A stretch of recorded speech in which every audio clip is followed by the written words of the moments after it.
They're more severe because we've had some fuel buildup and we have more extreme conditions. And part of that is the climate change factor also, right? Hopefully, I'm speaking to the choir here. Climate deniers. I mean, that's fine. You know, you can believe what you want. You know, I'm just saying. Reality doesn't care what you believe? Pardon me? Just saying reality doesn't care what you believe? Yeah. And some administration officials. But we won't go there, right? Where was it? Oh, so then we got climate change, and west-wide, for the 11 west-wide states, Forest Service land, again, there's been some summaries put together.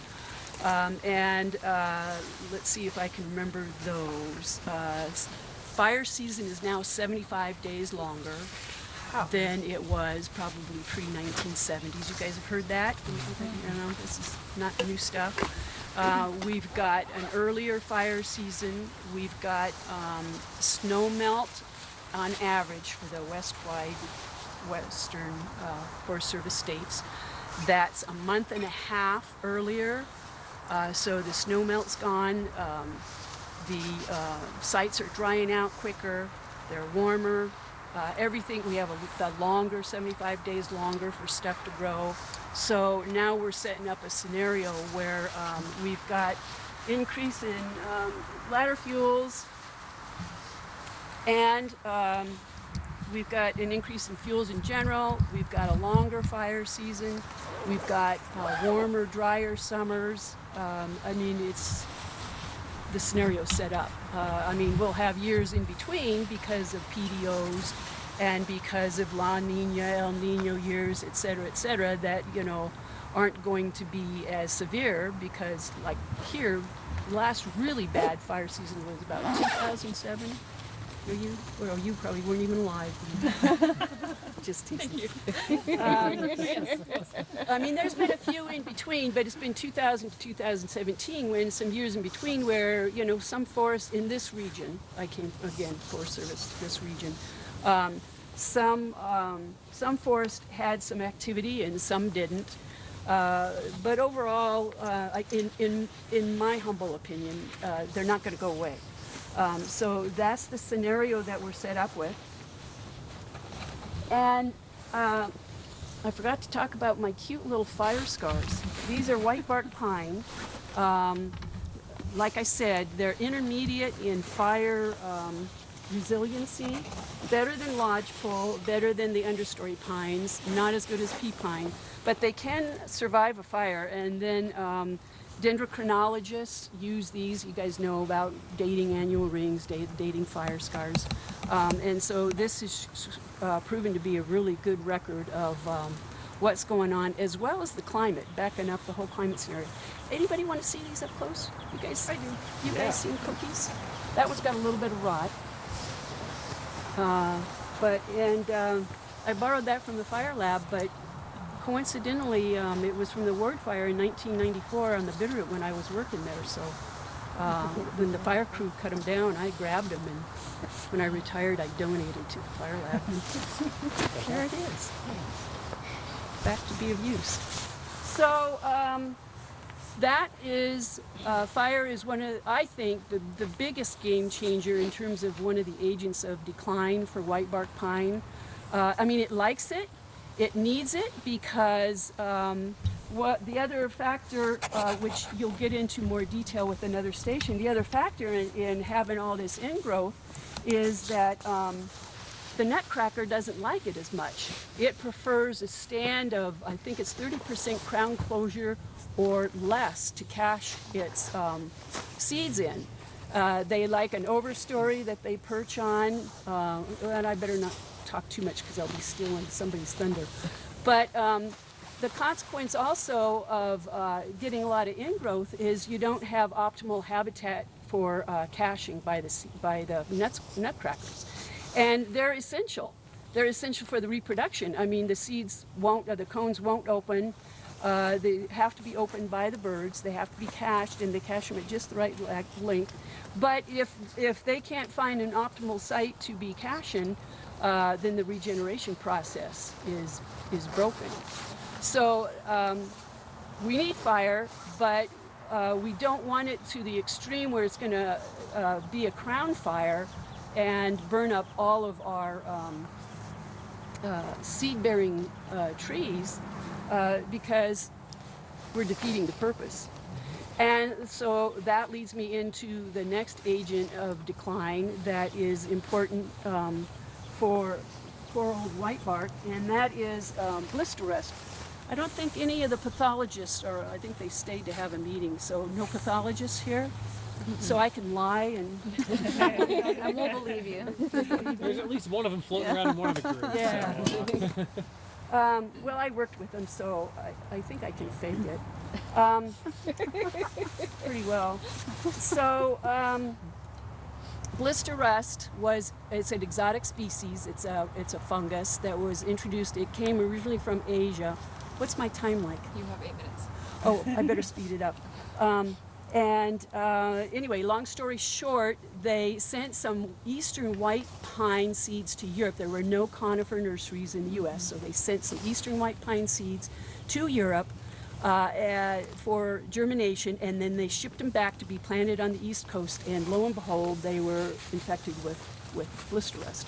And then it slowly spread west, and then by, I had heard that 1910 is when they observed it around Vancouver, but I just looked and they said that 21, so I don't know, 1910, 1921, it's on the west coast by then, and it's moving into white pine big time, and then by 1926 they finally observed it in whitebark pine.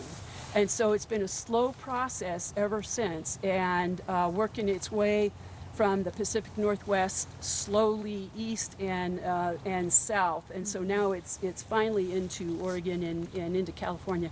Not as bad as in Glacier. I think Glacier is like, I think 90%. Did they I think they said in one of the presentations like 90% is gone. It's pretty sad to see. But anyway, a little biology on blister rust. I'll start in the late summer. It has two hosts. It's a host on ribes, any ribes, gooseberry species of any sort, and they've just recently discovered it's also on snapdragon and paintbrush. Paintbrush. Thank you. See, you guys know this stuff. We should be, having a joint teaching session here. So it enters through the stomata, goes through the needle, goes through stem, works its way to the bowl, and here we have it. And so it's a basidiospore that comes off of the ribes in the late summer, fall, right before they drop their leaves, and it does that thing. And then it cycles through, and there's teleospore phase also, and then in the spring it creates, is it iridospores, and then it builds up till it makes these little pustule sacs, and then it releases the in the spring you'll see kind of orange, here's an old orange one right there. In the spring usually is when it releases the erythrospores, and then those, I'll spread these around. This one has a little bit of rabbits. Rodents like to chew on them also, the infections.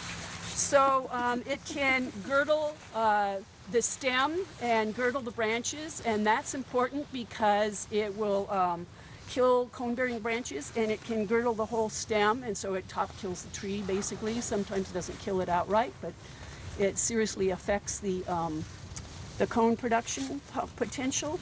But there's resistance, like, well, I don't know, 1 to 4% resistance in the population, and the resistance mechanisms are that it can either do certain genetic genotypes can do, they just don't spot, they're not successful in getting infected, or they can shed the needles early, or they call it short shoot, where somehow it blocks it in the shoot. Or it can resist. The bark if it has a purple looking thing, that means it's trying to resist infection. So those are some of the resistance mechanisms that they're trying to select for in the nursery, and that they hope will help for the future survival. So that's the, how much time do I have left? 5 minutes. That's the second one, and then bark beetle is the third one. And there was a big mountain pine beetle outbreak in the 20s and 30s in western Montana anyway, and I think it spread further. And so if you're walking around in the alpine area, you see these old ghosts, you can sometimes see a kind of a J curved carving, and that means it was killed by mountain pine beetle. And then with this more recent outbreak, it's also moved up into the alpine area. And climate change is a factor there also, because it used to be we'd get really, really cold winters, and up at that high elevation it would just zap those beetles. But we're not getting that as much, so even though it's a 2-year cycle at that upper elevation, in lodgepole down lower it's a 1-year cycle, but at the upper elevation it's normally a 2-year cycle, and occasionally none, because it get those cold snaps that would just literally zap them all. We're not getting those, and we're getting an increase in populations because it's warmer. And we're also getting more in terms of populations because of that fire suppression that we had in the middle of the last century. Without fire to break up the lodgepole stands and make it more of an uneven aged mosaic, we had a lot of lodgepole come online to be susceptible at the same time at the end of the last century. And so that has caused a buildup in populations, even though they're natural. I mean, there's always been epidemics, and always will be, like every 20 to 40 years. But there's a thinking that we had an abundance of food base in the lodgepole, and that fed more into larger epidemics than we probably had historically. And that, combined with the lack of the cold snaps in the upper elevations, it's the third stool on the third leg on the three-leg stool that's causing a real serious slap to the side of the head for poor whitebark. And you'll be talking with other groups about the importance of, well, who cares? Well, and you've heard a bunch of that already, but that's the why of it. Why it's in decline, and then they'll tell you the importance of it. Any questions? Anything you didn't know? Yeah. Seriously? Yeah. Maybe something? Okay. All right. Good. Thank you. Thank you. You're welcome. Thank you very much. Stay warm. I got my marshmallow coat. Yeah. And 2 layers on. Okay, so here we are, Snowball. It's a beautiful area.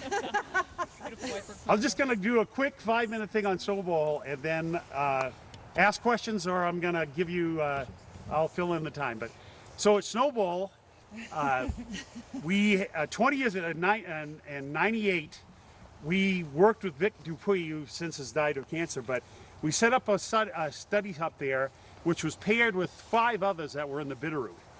And in the study, we made a deal with Snowball Ski Area that if we put the study there, that they could cut ski runs there, but we got to name them.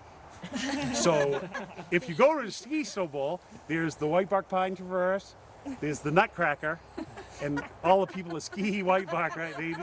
They don't associate it to a bird. And then there's the squirrel.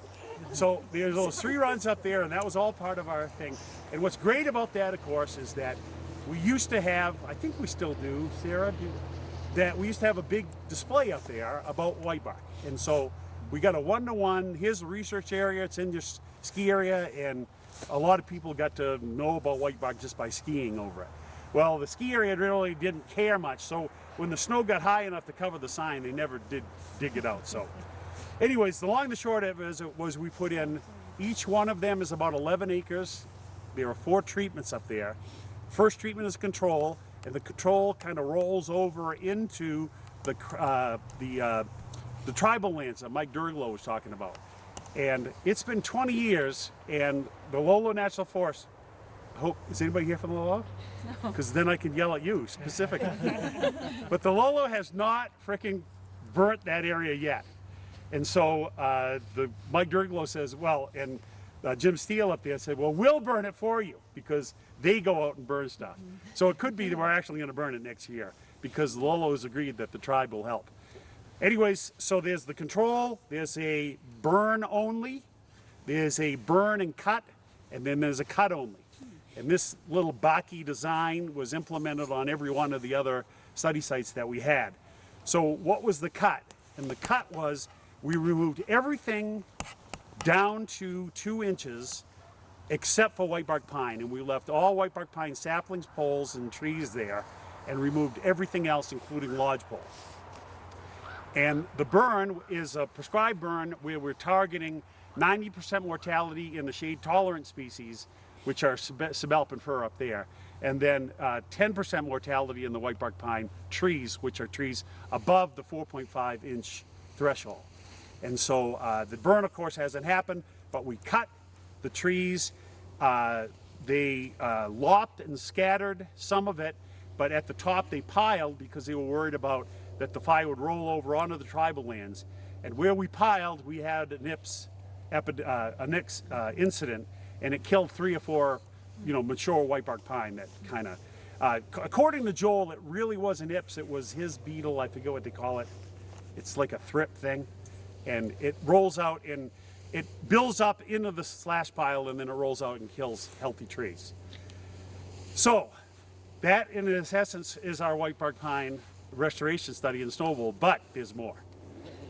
Every year we bring people up, and we were going to bring you up, and every year some person, really smart person in the audience, somebody like Ellen, would go, look at all this beautiful whitebark pine regeneration under the canopy, right? And I don't know how many of you know Bill Jacoby, famous, yeah. So Bill Jacoby was up there and says, Bob, this has to be the stupidest treatment I've ever seen in my life. You're gonna burn all these beautiful whitebark pine. So here are some of the saplings that I cut down that you can take a look at. And I said, Bill, here's what we're gonna do, is that the problem is that you may think that they are actually saplings, but what they really are they're actually trees. And so you can see the ages on each one of these. You get the 63-year-old one. That means you're old enough to retire. Yes, I'm out. So the problem is, So the problem is when should you protect that little regeneration and when shouldn't you, right? Is that regeneration could be a healthy whitebark pine tree in 100 years or whatever, or it might not be. And of course the problem is when Bill Jacoby cut him down, he looked at it and he started counting, as you can do right now, and you won't get those rings. You will count a different thing. And this is the thing about whitebark. You got to bring it in the lab and use a big microscope because a 10 or a 20 power hand lens won't do it. And so you really have to bring them in and get the right ring count. And it turns out, as you can see, is that many of these saplings were the same age as the overstory. So what do you do with them? Will they release or will they not? How many think they'll release? Sarah, you know the answer to this. Yeah. So I did a small study. Go ahead. So I did a small study with only 52 trees. And keep in mind, in forestry, when they do release studies, they do it on thousands. But with 52 trees, I found a third of them released after 20 years, and a third of them did not release at all. Molly, who is another domo, Molly Retzlaff, who's at our lab, has done her master's, and what she found is most of them released, right? Is that she found a high level of release. But there are trees out there that will not release at all. The bonsais, like, do you think they're... Well, and that's the problem, is that anybody that's worked with whitebark knows that doesn't follow the natural rules of that the rest of the trees follow. It is, it's the kid in the playground that went to the back and started, it does not like to grow high. It takes its time, and doing release based on height is absolutely stupid, because it just doesn't grow height. It doesn't have the same signals that other trees do. So you really have to go with diameter. And even then, the best thing to go with release is the roots, because that's where it's putting everything. And so, anyways, the long and the short of it is that Molly is attempting to find out just exactly what characteristics will allow release, or that you can use to say, yeah, these trees will release and these trees won't. But right now, I'm going to tell you is that if I had a treatment area and I was wondering if I would go and cut them, and then I would send them to like our lab or somewhere else to count the rings, because unless you have a microscope at your place, and to see if they're indeed old trees or young trees. And if they're old trees, I think they're effectively non-existent. They will never become big trees, right? And then so that's one of the big things, is that we're going to put a burn in there. We're going to burn out these. Our seedlings ended up being greater than 50 years, so we just figured we'd kill them. And this is a big thing, of course, with the public. No one in the public wants you to. It's like, and wildlife people say no net loss of whitebark pine at all. And so this is a really hard sell to a lot of people, is that they want you to not burn those whitebark, whereas effectively there'll probably never be a cone-bearing whitebark pine tree, so that you could do it. And then of course the third question is, if they grow up, will they get succumbed by the rust anyways?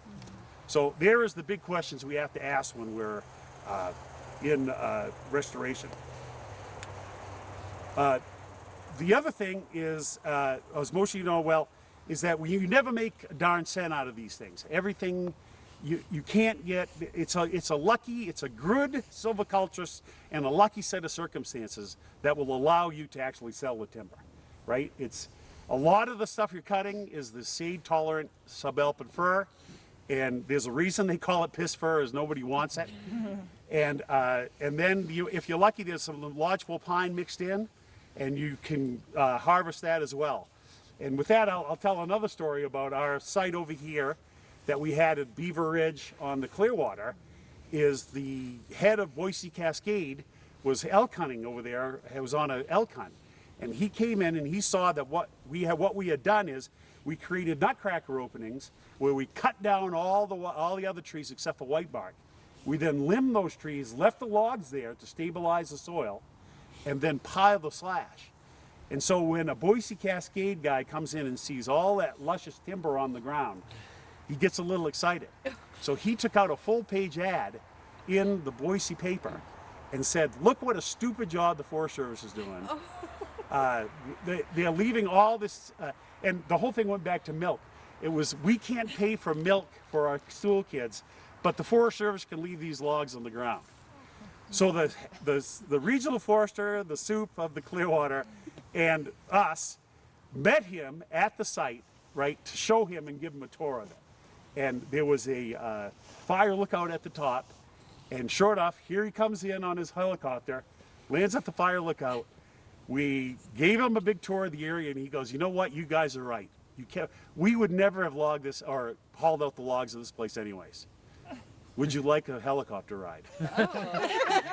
So we got in the helicopter and off we went, and we took pictures of the area and all that stuff. But these are some of the things that happen, when you restore a whitebark pine, is you get these kind of attitudes.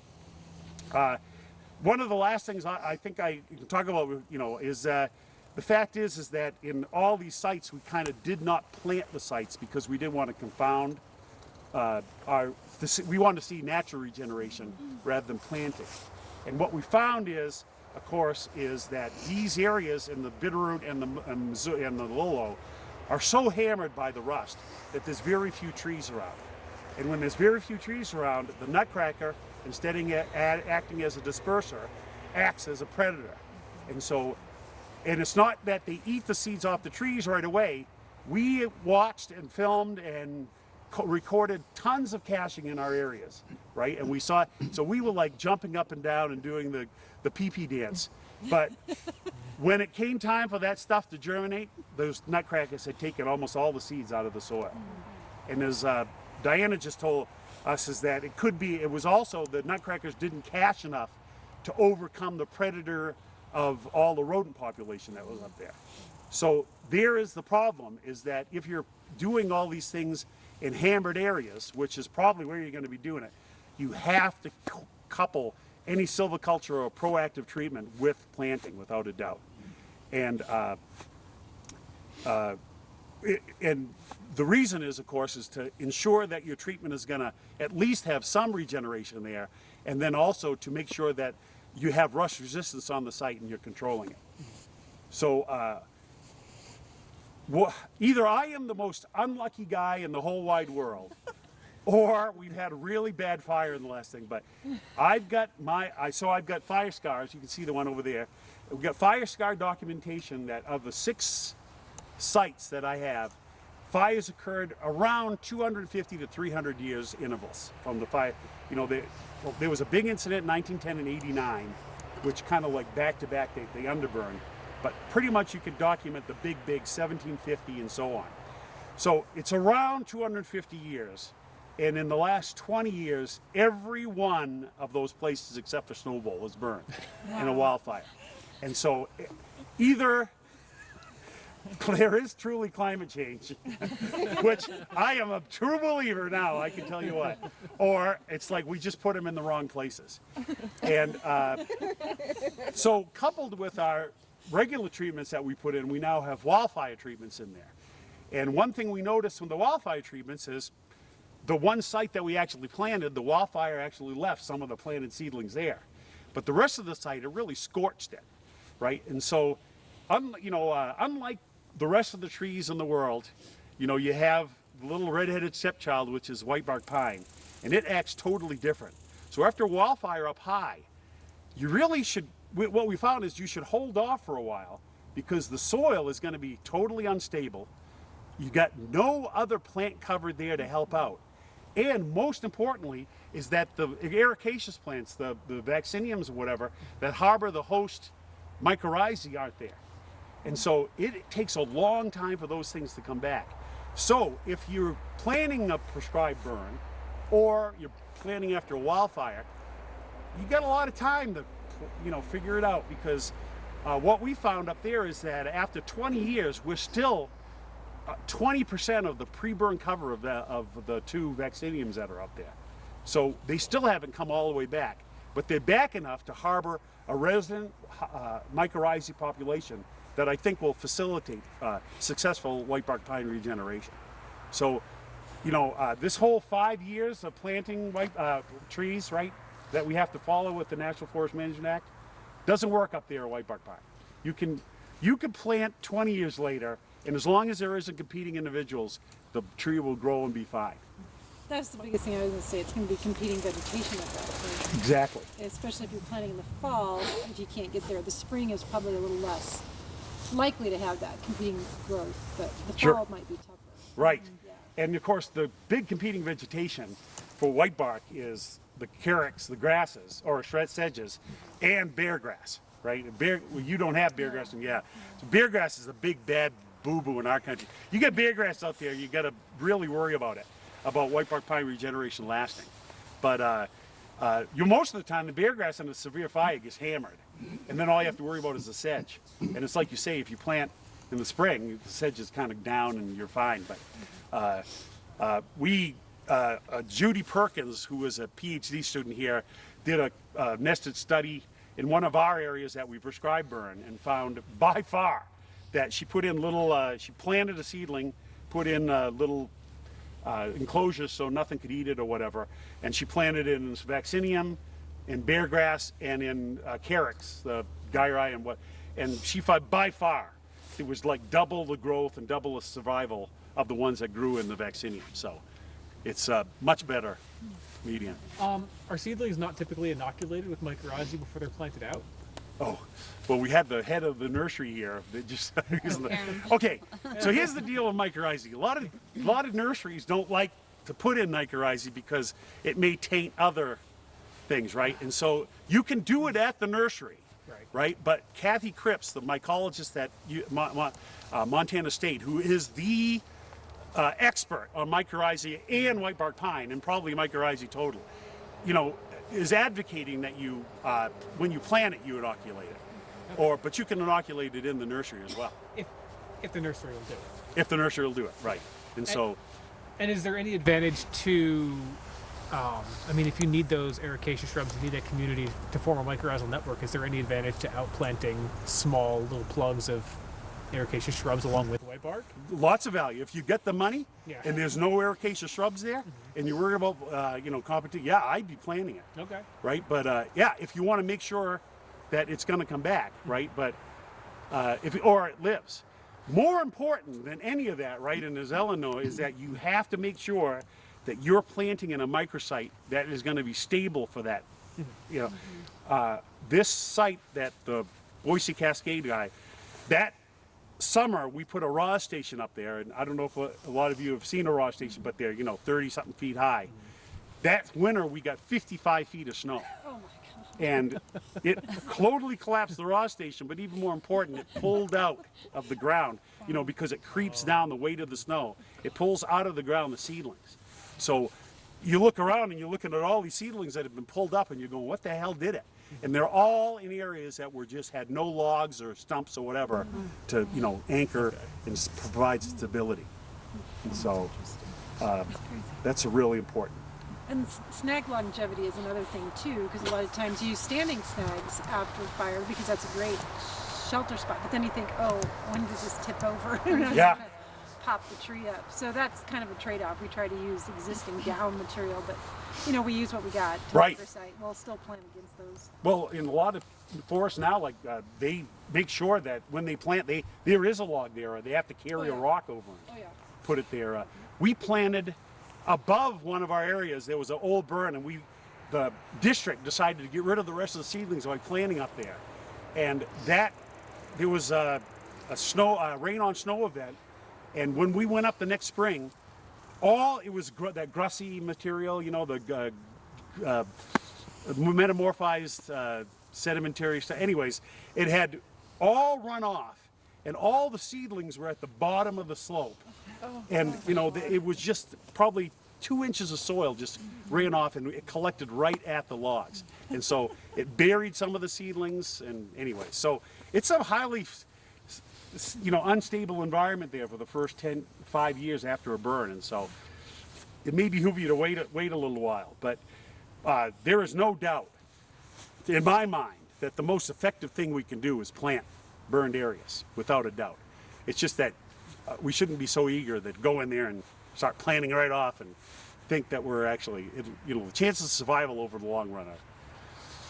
So let's talk about seedling survival. I don't know if you read the State Grow survey that Amanda Milburn put out. Oh, anyways, Amanda Milburn summarized 25 years of State Grow surveys, which are survival analysis of planted seedlings after, some planting exercise, and graphed these things by site and whatever, and looked at all the species that they planted, and holy smokes, of all the species, whitebark pine is like one of the highest survival rates of everything, right? And one of the reasons is because it loves to grow roots. It just loves it. And so it is able to make sure it's stable before it starts the journey upward. And it was, and then Douglas fir had the lowest survival.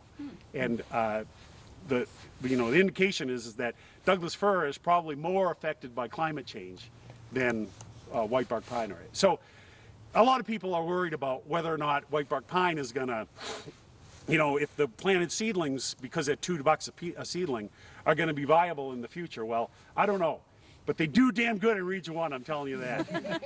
What kind of survival rates?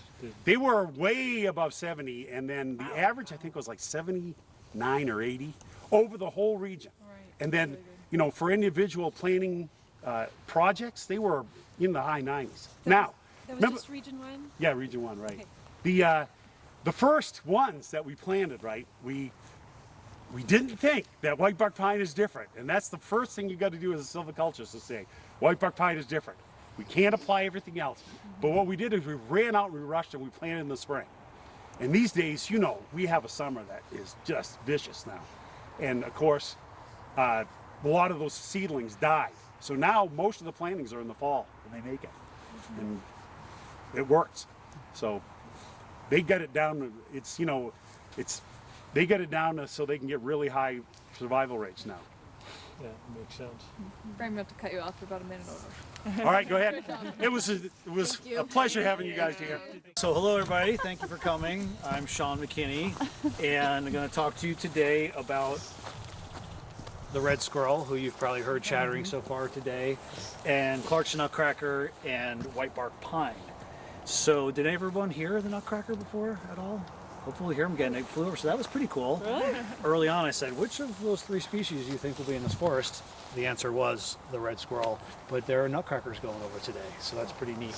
I'll give a little bit about species ecology because they're both really interesting critters, especially as it relates to their adaptations and how they interact with whitebark pine. But then, you know, the purpose of our being present at this conference is on the decline of whitebark pine and really how it's implicated in that. And a lot of this is based on the natural history of the species we know, and with the decline and the restoration aspects, I'll talk a bit about the research I've been doing with others for the last 12 years or so. So the red squirrel we'll start with, and that's who's chattering there. And I'll pass this around just for those of you maybe unfamiliar, not that this is too high end. I didn't know if we would get any in here, but, and the pages are falling out. Actually, you just passed the page. Some call it a pine squirrel. This is actually red squirrel, Tamiascyrus hudsonicus. It has a close relative, Tamiascyrus douglasii, in the Pacific Northwest, for those of you who live out there, and the Sierra Nevada. Not as much research done on that species, but the main thing for red squirrels is that they are a very efficient conifer seed predator, and that's, you know, for our purposes here, that's the important thing. One of the coolest facts, I think, of all, but definitely red squirrels specifically, is that it's been shown that in mixed species stands, they have the ability to select the tree with the highest cone energy content. And they harvest that tree, they go tree to tree and harvest those cones, then they move to the tree with the next highest cone energy content, and so on. I mean, that's really amazing. I know evolution does some cool things, but that's pretty high end. And so that's germane to our purposes because whitebark pine is by and large, or by far, the highest cone energy content, something like 7,000 calories per gram. Okay, so we know that's important for grizzly bears, black bears, and a lot of things that we've heard discussed this week. But the squirrels know that.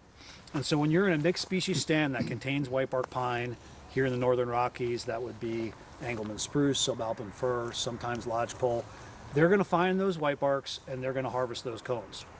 Now, under natural conditions, meaning pre-blister rust, that pretty much worked. It was still okay. There were enough cones to satiate the squirrels, and then when nutcrackers came in, there were enough seeds still remaining for dispersal.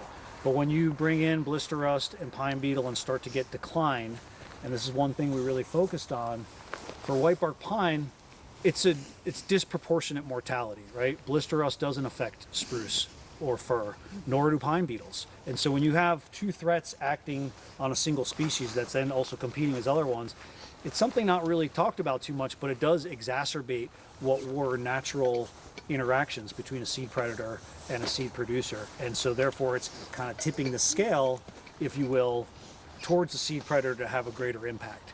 And so we showed that looking from the northern divide ecosystem, meaning Glacier and the Whitefish Range. We looked in the Bitterroot Mountains just south of here, and then down in Yellowstone, which was pre-pine beetle outbreak, and showed that squirrels were having a higher impact proportionally to the cone crop where mortality was highest. Meaning you have a lot of trees dying, you have a few remaining whitebark pine. What's important is those are probably the rust-resistant whitebark pine, and you have other conifer seed sources like spruce and fir, and therefore the squirrels still have pretty good habitat requirements being met by those other seed sources, and they still have the ability to target the whitebark pine. And so basically those cones are hammered and there are none left for dispersal by nutcrackers.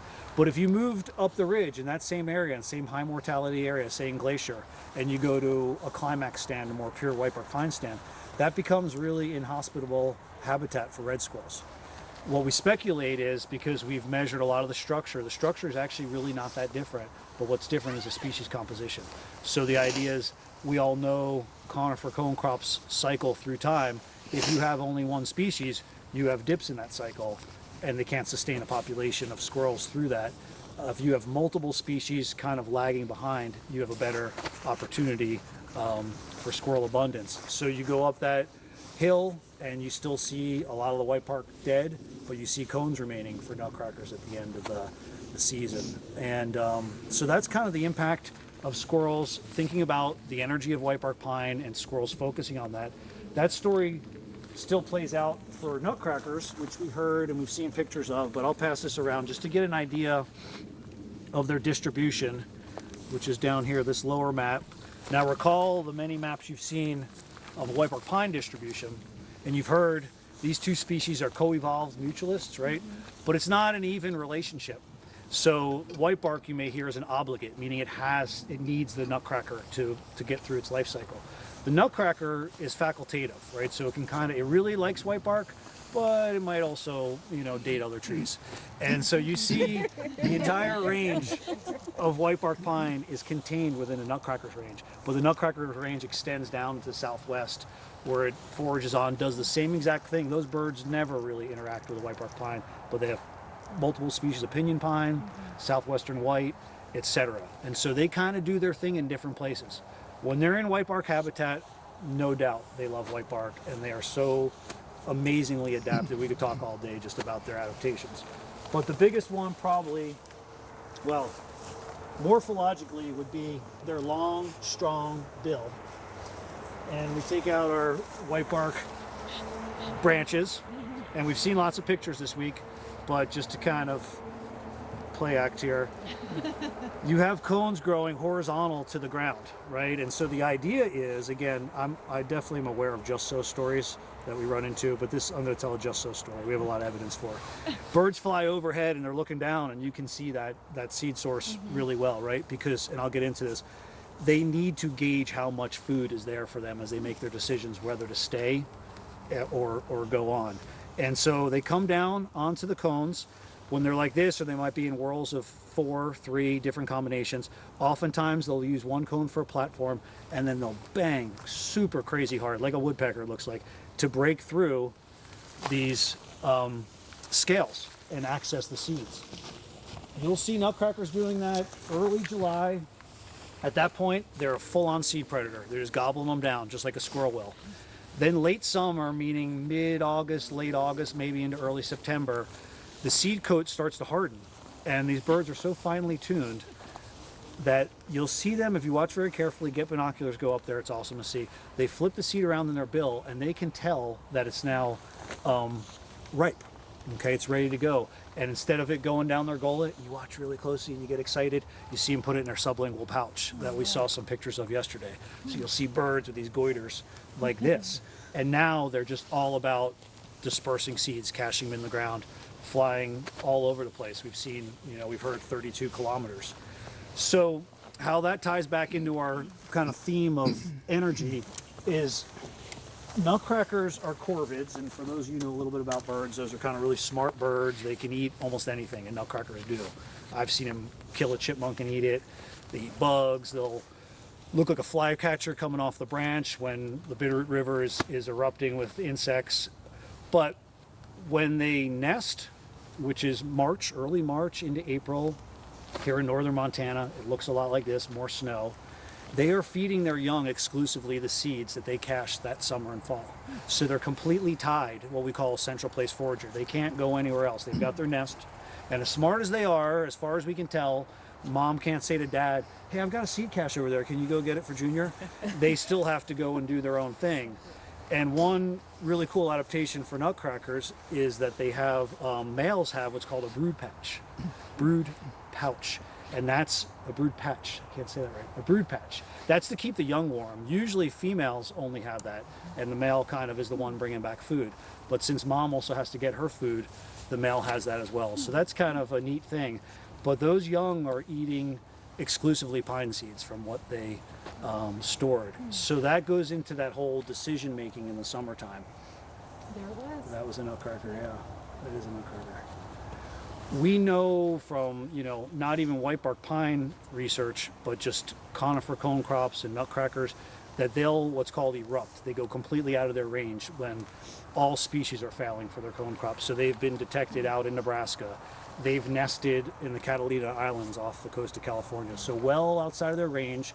If people take those observations, they go back like 1950, you'll see a note in the Condor about nutcracker nesting in Catalina Island, and you go back and you look at Forest Service data for cone crops, and it was like everything failed. So we have an idea that they're sensitive to that, and using that kind of that notion is how we came out a lot of this research, and that's why we started counting cones on trees and observing nutcrackers.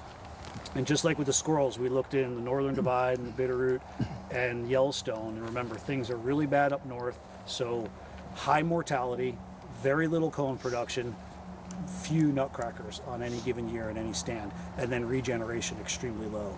And in the Bitterroot Mountains, all those variables had in-between values. And then down in Yellowstone, prior to bark beetle, we had nutcrackers every stand we went into. We saw dispersal from every stand. And so it was a really strong relationship, and regeneration was by far the highest. So you have indication that they're leaving these areas that don't have enough, as they evaluate the cone crop. Nutcrackers and red squirrels will compete with each other, and you can watch some really funny interactions of them fighting over a cone. And people who have studied it kind of from an evolutionary standpoint have shown, looking at the cone morphology of whitebark pine, where you have intense predation pressure from squirrels and still a lot of nutcrackers, there's kind of this tension to the tree would want to be really resistant to predation, like putting a lot of armor on, but you don't want to be too resistant and prevent the bird from doing it. So that's kind of further indication that these, and I should say, for both paleo evidence for nutcrackers and red squirrels and whitebark pine, essentially all three species have interacted ecologically for anywhere from 3/4 to 1 million years. So I point that out just because that's plenty of time to allow for these adaptations, but also oftentimes when I talk about squirrels, someone will say, well, why don't we just trap them all? It's like, well, they're part of the picture too, and it's not really feasible or ethical, but it's, again, this kind of tipping of a disproportionate way to the one species that the system then gets out of whack. I've been talking a lot. Any questions or comments? Just yell them out. I meant to say that. One question I had with nutcrackers is that some of the stuff that Teresa Lorenz is doing recently was talking about, I think it's one of the first stops they talked about, that you had to have 30% canopy closure so the birds can see. I've seen evidence in our area that has a lot more overstory and understory. I mean, a solid understory whitebark with a solid overstory. So it always led me to believe that the birds are caching in denser stands, and some of her more recent studies had shown that. So I was just wondering what trends and current thinking that is. I don't think I quite got the question, whether or not they will cache in dense stands. Yeah, in dense stands, because anecdotally that's what I see. And I don't know, I haven't read those recent ones, so I couldn't comment on it. I personally have seen them, again, I see them cache ponderosa pine. So for my postdoc research, I was down in the Bitterroot, and I tagged nutcrackers as well, and kind of it was a different focus. My advisor was interested in spatial foraging. Again, when you're at a nest, like how far out will they go and things like that. They cache everywhere, and her work showed that too. They put seeds in the side of bark, but they'll cache. They'll go into a squirrel midden, and we'll go over here and look at one real quick and pull a cone out of there. So my hunch would be, if I had to guess, is that they're not too worried about percent canopy cover. They're a wide-ranging species, as we saw from the range map, and we know they eat an enormous diversity of food. So I watched a family group. 2 young had just fledged, mom and dad were there, and just one day, and my field assistant was funny, he called like eating an artichoke is how he described it. They were taking pollen cones from ponderosa and breaking the top. And I think it was the male, because it was the largest bird we saw doing it first, and then you see the young coming over there learning it, and that whole day they ate pollen cones. Wow. Then for an entire week, when the Bitterroot was erupting with its insects hatching, they looked like a western flycatcher just sallying off from that. Those stands were, open stands, much more open than this in ponderosa. I've seen them in your neck of the woods up on, above Garden or whatever that ridge is, escaping me. Really dense mixed conifer stand. So I don't think they're too choosy. I didn't think so. Anecdotally, it seemed. How they go about finding them is still kind of unknown. I don't know if we'll ever know, but it is amazing. I say that 32 kilometers that we have heard for the dispersal distance, it actually really isn't that amazing of a feat to fly that far with seeds when you work out the calculations for energy. We wouldn't be able to put transmitters on if that held them back. But being able to find a seed that you took that far and put in the ground is pretty cool. How are we on time? 5? So let's come over here to see some real stuff. I don't know if I would call this a midden. It's darn close. And so 2 things squirrels do. They do more than 2, but as it relates to whitebark pine, you'll find these in the forest. So if you ever get a chance to go in a whitebark pine forest, and many of you have already, it might be a pure stand. You don't see a squirrel midden, which is basically a refuse pile, right? And that's what midden is. And you'll see cones piled up, but it's usually really deep and scales. Each individual has one, and that's the center of their territory. So it's kind of like if you looked at the forest, you could draw like these bicycle wheels that overlap. The better the quality habitat, the denser the midden concentration. We saw about like 1.6 per hectare, which is about right in the middle in the Rocky Mountains, but they range all the way to the East Coast. And anyway, you need a bigger area with less food. The females, they'll give up part of their territory to their young females. A lot of mammal species do that, but males have to disperse. So sometimes you'll see them go into the suboptimal habitat, more of a pure whitebark pine stand, and you'll see what looked like maybe someone trying to make a midden for a year, but it's clearly dead. It's got cobwebs on it. It's not active is what we would say. But the other thing you see is you'll have these cone cores for whitebark and scales and chewed up, and you'll see a squirrel just harvesting those cones, and they eat them on site, and then they disperse back into their home range. Conversely, in a mixed conifer stand, you see something more like this, cones piled up that they're just dropping, and the squirrel will come down, probably when I finally leave his or her little area, and they start to put them in the ground. And this is a funky area, like right here. I actually didn't do this. Start to put them in the ground. And so they stay cool and moist down there, and the seeds don't spoil. And that's how that animal survives all winter. Wow. Now we know, because some people might ask, a logical question is, well, do we get germination from these red squirrel caches? And the answer is no. I mean, you can never say never in ecology, right? But what happens is whitebark pine cones stay closed, right? We just talked about that. The bird needs to get in them. So 1, they're closed. 2, I don't really ever see that. Usually they put them down, they're digging, and you'll have, like if I dug down here, we'll probably see evidence of an hole. They put them down far, so even if the cone opened and the seed germinated, that little seed root, that hypocotyl, is about 3 centimeters long. Squirrels on average are putting cones 30 centimeters down. So the point being, they have no chance of getting to the sunlight. And so you can tell people, no, squirrels don't lead to germination. They are a full-on predator. And so if you wander through, one way we kind of tried to measure squirrel use in a whitebark stand was the relative proportion. So there's 2 types of sign, an active midden, or I just called it fresh cones, which had more proportionally. And so in these mixed species stands, most of the squirrel sign you're seeing are active middens. When you go up into a pure stand, most of what you're seeing are the fresh cone sign, an indication of transience. So they'll still hit some of them, but not nearly as hard. Any questions? Do you know what the viability of some of the nutcracker caches are? Like For how long they'll last? Yeah. Well, I think they can. I want to say, I don't know what the maximum would be. Yeah. And I'm trying to recall, I think people have showed, from nursery studies, they know they can stay several years. Yeah, Okay. number 10, the seeds. Yeah. Okay. In the ground, what would naturally happen is, they're probably going to germinate in at least 2 years. Okay. And nutcrackers are also a predator then, so when they come first into the whitebark zone, and those little guys are there, you'll see them just pull them out and eat them. Oh wow. And so that's why sometimes you see more germination on a north-facing slope, and the idea is that snow was covering those little guys. The birds moved on now to the current year cone crop. It melted, and they had a chance to kind of get through that. That initial stage. Right. Okay. Right. There's our red squirrel. And we heard the And we heard a nutcracker, Yeah, yeah. I mean, pretty all we good. do is we should have fought the plant of whitebark pine. We do the branches. So that's kind of something not, because we talk about you know, the restoration planning, you do need to focus on the and what you can do and the resistant seedlings and all that. But I think it is really important, as Diana pointed out today. I think the idea is like, let's save the system, kind of keep it on its feet long enough, and so that then it can, you know, take care of itself. And so it's still important to think about, you know, if birds leave, will they come back, for one, if it gets that bad? How do you prioritize sites? Or some sites basket cases that the birds left, why even plant there?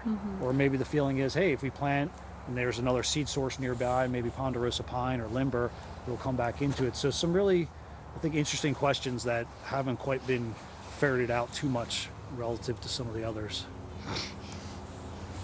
You guys staying warm enough? All right, Yeah. good. It's not too bad. I'm Peter Raka. I'm a scientist emeritus with Parks Canada and worked with whitebark pine mainly in the Rocky Mountains. So, what we're going to do here in this wonderful whitebark pine stand, we're about 60% whitebark. These have 3 needles instead of 5, so 3 fits. I'm going to kind of work with a life cycle kind of approach on this, because in many ways the name of the game is to keep the life cycle of this species ticking over. You'll see there are different stages, they're connected by processes. If we can't keep that life cycle ticking over, of course we're gonna lose the species. So thinking about what the stages are and what makes that life cycle work, I think is a good approach to maintaining the species.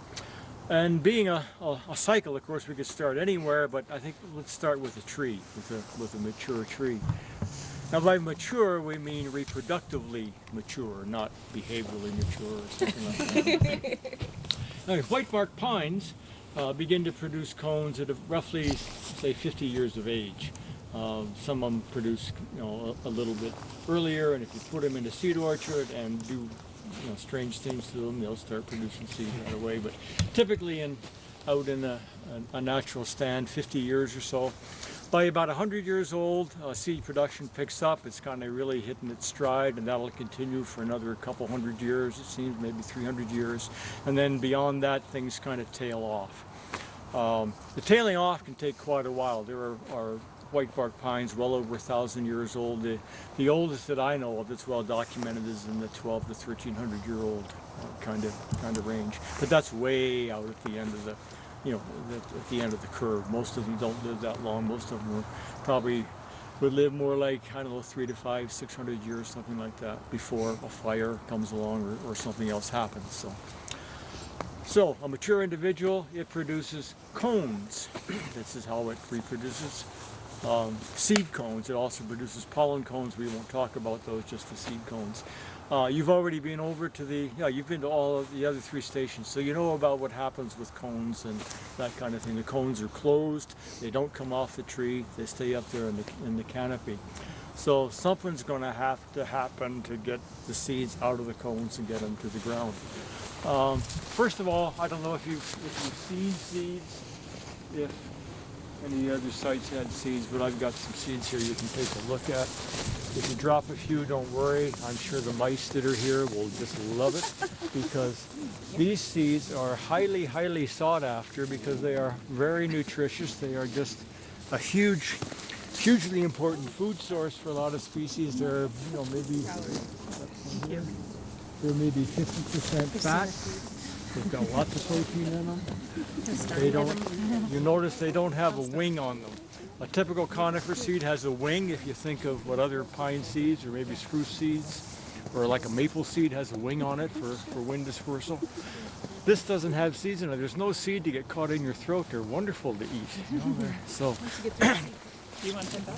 they're, sure. They're highly sought after by not only Clark's nutcrackers, but many other birds, many other small mammals. And large mammals, which we'll talk about in just a moment. So we get the cone, it has seed in it. The Clark's nutcracker gets up there, it hammers on the cone, it's got a really good bill, the cone's presented just right to it, all those adaptations. And it gets the seed, brings it down, caches it in the ground. It'll come back later and get it. It's feeding nestlings in late winter, early spring. That's really great for the nestlings. It has an amazing spatial memory, which I think has been mentioned. It can come back and find these caches even under snowpack. So it'll come back and get the caches. But Clark's nutcrackers, of course, don't live forever. They die, so that's perhaps the main way in which we get unretrieved caches. And that's really good for, for whitebark pine, because those are the seeds which then germinate to become seedlings. Now the seeds, the production of seed in the cone, whitebark pine, as a number of plants do, don't produce a big cone crop, seed crop every year. It's kind of sporadic, it's kind of irregular, it's what we call masting. So every maybe 3 to 5 years in whitebark pine it produces a big cone crop. Probably the reason for this is that because the seeds are so valuable and you've got all these other animals going after them, in order to ensure that there are enough seeds there that some will survive to germinate, there's what's called predator satiation, just throwing so many seeds out there that all the birds and animals can't eat them all and some are going to survive. So this is the strategy around that. Having produced that huge cone crop, the trees basically have exhausted a lot of their stored energy and nutrient reserves, and this is documented looking at the nutrient status of the branchwood of the trunk, that kind of thing. So it then takes them several years to build up those reserves again to the point where they can produce another cone crop.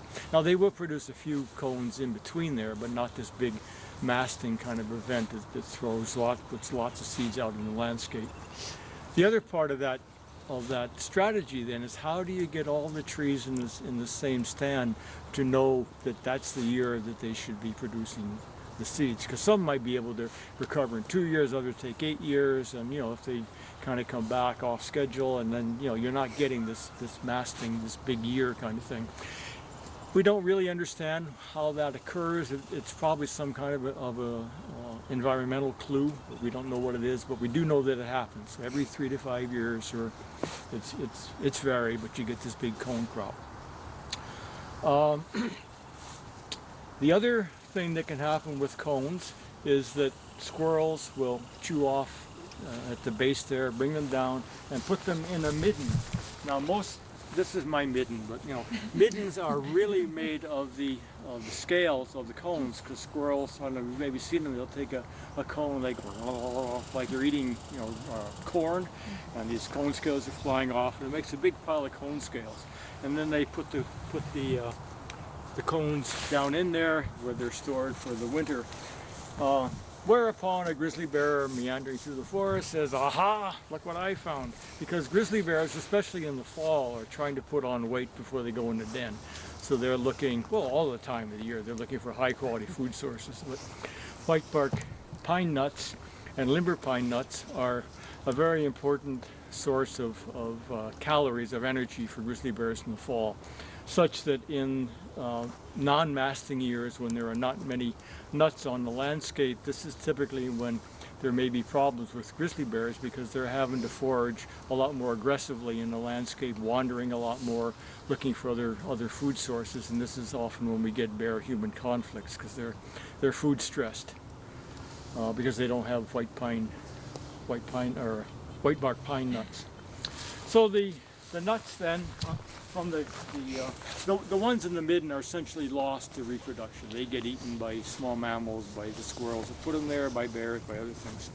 The ones that contribute to continuing the life cycle, the ones that are in the nutcracker cache, these typically look like something like this. These are ponderosa pine, of course, as we're in ponderosa pine. But ponderosa pine seeds are also cached by Clark's nutcrackers, by Steller's jays, by mice, by other things. So we've got 4 small seedlings here. This is likely a cache from one of those sources. But this is the kind of pattern that we get with whitebark pine. The seedlings then grow and become saplings, sort of the next stage of the life cycle. So here are some saplings, and in the back there, about 20 meters back, you see another group of saplings. And again, that clumping there suggests that that probably originated from a cache.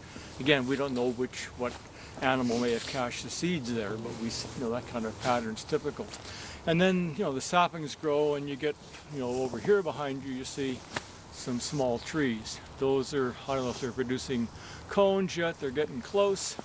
But again, the clump distribution probably started out like that, then like that, and then we're back to the mature tree. So that's the life cycle as we have it. A couple of things can happen during that life cycle to interrupt things.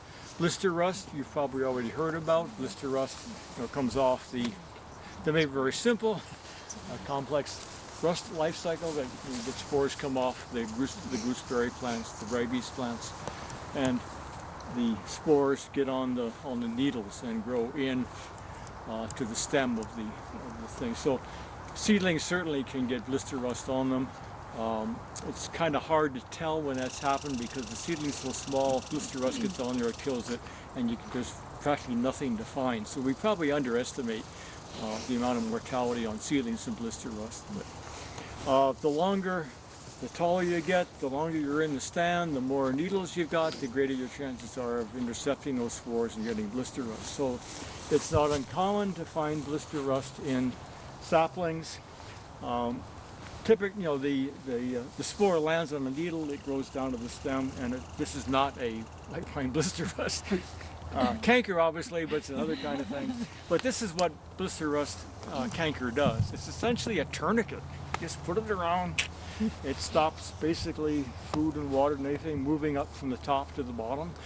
So the top then is killed. It can't get nutrients. It can't get water. It dies. So you get top kill. You get top kill in trees. Often, when you get top kill in trees, the rest of the canopy, maybe 2/3 of the tree will still be alive. The needles are there. It's still, they're getting light. They're photosynthesizing. They're getting water and nutrients out of the roots. They're growing along fine. But whitebark pine produces seeds only in the very top part of the canopy. So stem cankers typically kill the top part of the canopy where the reproduction is going on. So even though that tree is technically alive, it's not reproducing anymore. So it's kind of a zombie. But this is the way that the blister rust works. And of course, as you know, blister rust is an introduced kind of plant. It's it's throughout the range of whitebark pine and very high infestation rates, especially in the central part of the range. We'll talk about that in a minute. The other thing that can typically interrupt this life cycle is mountain pine beetle, which I think, as you know, is a native insect, but that periodically undergoes these these population peaks. In the life cycle, mountain pine beetle needs a tree bigger, about that size or bigger, to be able to reproduce. It lays its eggs. The eggs hatch out as larvae. They then eat the inner bark, basically, of the tree. And when the epidemic gets really rolling and the beetles are just going crazy, they will attack saplings like this. But there's not enough phloem there, not enough food for them to complete the life cycle, so that's kind of wasted effort. The ones where they're successful are trees that are, that part. So we're really talking about the mature stage of this life cycle. But as I don't know what you've been told of the pine beetle. Pine beetle just essentially girdles the tree. Again, it's like a tourniquet, only it's way, way down here. So the trees die essentially within a year when the pine beetles attack them. There's thousands of pine beetles go into a tree. You got tons of larvae, and it just girdles the tree, and the whole tree dies. Whereas blister rust is kind of this inexorable kind of thing. It's just kind of grinding away. It takes quite a while for the rust to go from the needle down and for the canker to form. And often it isn't even quite the canker, it seems, that kills it, but with that constriction there, sugars seem to accumulate there, and then rodents come up, and here's this popsicle, and they chew off all the sugars, and that girdles the stem. So either way, it's a tourniquet on the stem there. So those are the two biggest things right now that are causing problems, interruption in the life cycle. The other thing, the other factors, probably looking at how whitebark pine occurs in the landscape, there's sort of two situations. One is at lower elevation, it'll be in a closed forest, a mixed conifer stand. Whitebark pine, as with many pines, is not very shade tolerant, so getting established in the area probably is being post-fire. Some kind of disturbance has kind of opened up the stand. These are the kinds of open areas that are favored by Clark's nutcracker as well. They don't really cache in in deep forest. So you have a disturbance. Clark's nutcracker brings the seed in. You have whitebark pine seedlings that grow up, and then over a period of time, the other conifers that are in that stand, especially subalpine fir. This is the kinds of things that we see in the understory in this part of the Rockies. It's very different in other parts of the range, but things like lodgepole pine, bear grass, a bit of grouseberry, again, subalpine fir, huckleberry, these kinds of things. In these lower elevations for the more music stands, competition is an important factor. And after, I don't know, 40, 50 years or something, as the stand thickens up, whitebark pine's no longer able to successfully establish there. So it basically plays a serial role there in that it establishes after fire, but then it goes out. Other things like Engelmann spruce, subalpine fir are much more long-term on those kinds of sites. At higher elevation, where things are the physical environment is a lot more rigorous. Whitebark pine is a really good stress tolerator, especially of drought. So it's a much more favorable situation for it to compete with these other species. In those situations, the stands don't close up maybe ever, or certainly as quickly. So the nutcracker continues to cache in the stand. Whitebark pine seedlings develop saplings and so on. So the role for whitebark pine in those situations is much more of a so-called climax species. There's a long-term sustaining kind of population. As I mentioned, in those lower elevation situations, what kicks that off is disturbance, and the most common disturbance has been fire. And as we have changed through fire regime, through fire prevention, through fire suppression, as you know, there are a lot of these closed stands have stayed closed. Fuels then build up. There's fuels more contiguous across the landscape, and so when you do get a fire, typically it's a much more severe fire. So that change in fire regime has not been favorable, particularly for whitebark pine. Whitebark pine is not really very resistant to fire, nothing like ponderosa pine or Doug fir or something like that. So severe fires don't do it much good. 3 minutes, okay. One other thing I want to mention is about the distribution, and about the other thing that can interrupt this has to do with climate change and what's going to happen. Whitebark pine in the mountains goes right up the tree line. It'll form even crumholes. It'll be the last tree species standing at tree line. Well, if you can do that in the mountains, if you look at the geographic distribution, whitebark pine gets no further north than it's kind of north-central Alberta, northwestern Alberta, northern BC, about maybe 54 degrees north. Latitudinal tree line, the continental tree line, goes well north of 60 up into the Yukon and Northwest Territories. Well, if it can go to altitudinal tree line, why can't it go to continental tree line? And that's been kind of a puzzle for, maybe it doesn't puzzle people south of 49, but it does Canadians. Anyway, but when thinking about what's whitebark pine going to do with climate change, well, it can either go upslope or it can go north maybe. Well, anyway, so what's determining the northern limit of whitebark pine now? Well, climate's been kind of pointed to, but that wasn't really good information for that. There have been some plantings done recently by a graduate student taking whitebark pine, planting up in the Yukon, northern BC. It seems to do okay, gets through the winters fine. So that didn't seem so. Anyway, and some of her co-workers were scratching their heads and thinking about, well, we got this nutcracker thing. Why doesn't the nutcracker take things further north? Well, with masting seeds, there are these years when there aren't any cones on the whitebark pine, or insufficient anyway. So what does the nutcracker have to do then? Well, it's got to find an alternate food source. Down here in this part of the range, we've got ponderosa pine, we got limber pine. Out on the coast, you've got sugar pine. A little further south, you've got pinon pine. You've got other species which are alternate food sources. Well, looking at the food habits of Clark's nutcracker, the thing that's closest to the northern boundary in British Columbia and Alberta is Douglas fir. So, so what does a nutcracker do? We don't really know because we really can't. I mean, nutcrackers are crows. They're really smart. You can maybe capture them one time and put a radio on them, but you'll never get them the second time. So we don't know, really what they do in the low seed production year. But we kind of suspect maybe where they drop back to where the Doug fir is. So how do we move whitebark pine further north? Well, it's not just a matter of moving whitebark pine further north. Well, obviously we got to figure out how to get nutcracker up there, but maybe we got to think too about Douglas fir. What's it going to do in climatic change? If we're going to do so-called assisted migration, we got to maybe think about moving 3 species north, not just 1.